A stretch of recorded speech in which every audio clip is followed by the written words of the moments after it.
பார்ப்பது உண்டு. ஆனால் அப்படி இல்லை. சாதாரணமாக வைணவ கோயில்களிலும் சில விசேடங்களானது குறிப்பாக நடந்து கொண்டிருக்கின்றன. நரசிம்மர் ஆலயங்களிலே பிரதேச பூஜையானது மிகவும் சிறப்பாக நடைபெறுகின்றது. அதற்கு ஒரு காரணமில்லாத செயல்களே இல்லை.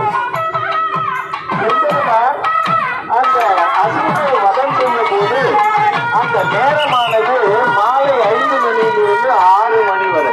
அது பகலோ இரவோ அல்ல, மாலையோ காலையோ அல்ல. அவர் வெளியிலோ அல்லது உள்ளே இல்லை. அதாவது ஒரு படி வாசல் படியின் மீது ஆயுதங்களால் அல்ல, அவனை கொள்வதற்கு ஆயுதங்களை அவர் பயன்படுத்தவில்லை. மரத்தாலான ஆயுதத்தையோ இரும்பாலான ஆயுதத்தையோ பயன்படுத்த